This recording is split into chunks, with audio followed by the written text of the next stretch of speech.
All right, I have another soda. Um, I got purchased two sodas from McDonald's.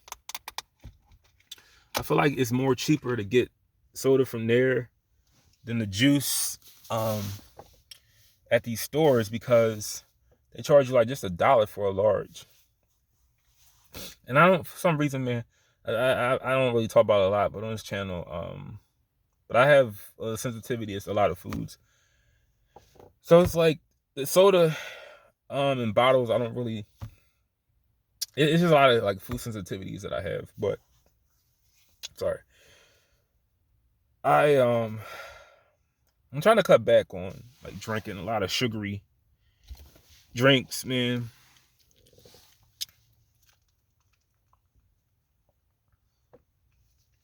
I know it's not good for me.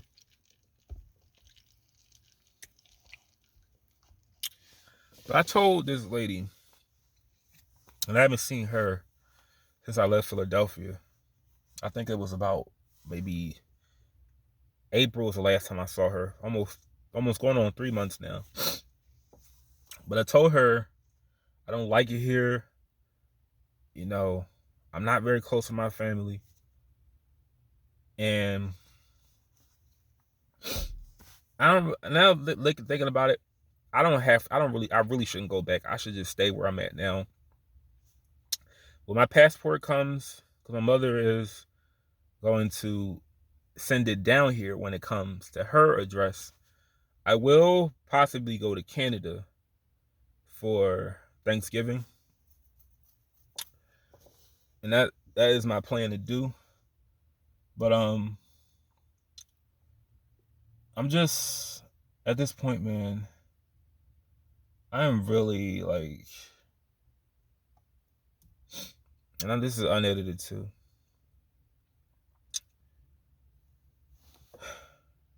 I'm just really like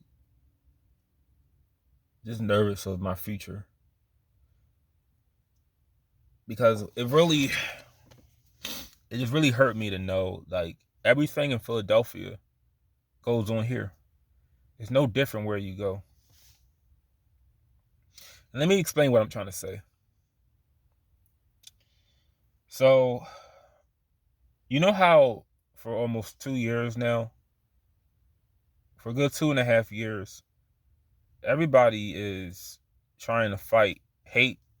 Really, when Donald Trump was elected president, you know how they were on this whole campaign of trying to fight hate, any form of hate, love everybody. Like, you see those little signs on people's front lawns that say like, I love my black neighbor, my Muslim neighbor, my Jewish neighbor, all that stuff. That's their campaign to fight that. Why don't they put that same energy in trying to fight crime, gun violence, ending gangs, making more prisons? And I know you're probably thinking, why do you advocate prisons and jails so much? I advocate it because being progressive obviously is not working. It's not, we tried that. We've been doing that for years, and you see the outcome. The outcome is the more progressive you are, the more crime happens. Philadelphia has had a 300 homicide increase. It was 300 more murders last year because they've gotten more. They're giving criminals more leeway when they go to jail. They make their bail more accessible. Like instead of $1,000, you could probably just give them like $50 and be out on the street and commit another crime, go to jail, and get out.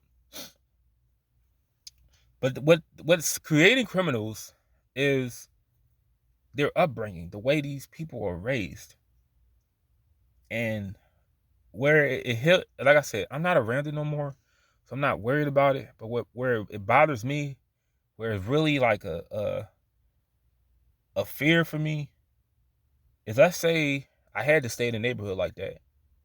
I don't know how I would survive because I'll be more concerned on just trying to stay alive every day. I've been all over the place with this video, but let me say this.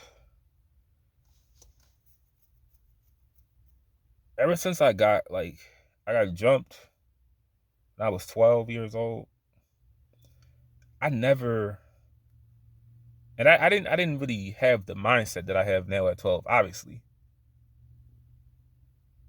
But I never really put this into words. I could never put it into words. But after I got jumped, I never I never felt comfortable around black people at all. I never could say that. I never could put it into words, but I felt it at 12. So I was like, every time I'm on the bus, I'm more worried about someone that looks like me doing harm than anybody else. But I never thought about it like that, because in your schools that, you attend, depending on where you go, they teach you about black history and racism and how it's still relevant. But contrary to what goes on in the neighborhoods we live in and what goes on outside, it's not really the thing. It's really the people in that community. But ever since I was 12, man, when I got jumped and everything that happened bad in my life, and I said this a lot, everything that's happened bad in my life, a black person has been the cause of it.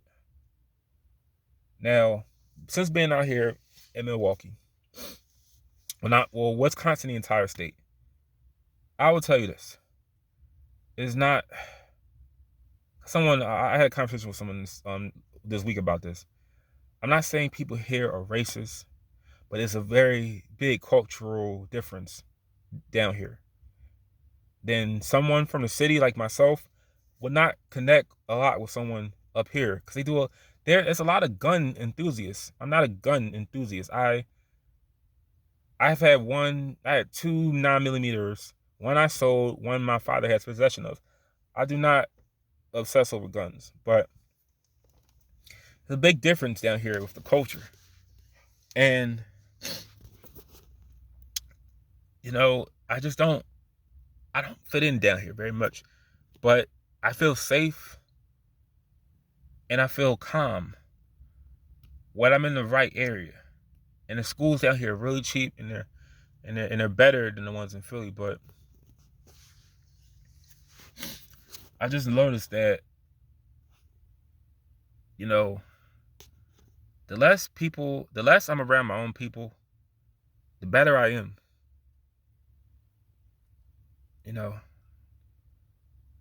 That's just a fact. Why can't they promote something like that? That's what's going on. Every time you hear someone getting shot, someone getting murdered, who's killing? Someone that looks like me. Who's getting killed? Someone that looks like me. But long story short, I came down here to Wisconsin during a breakdown I had.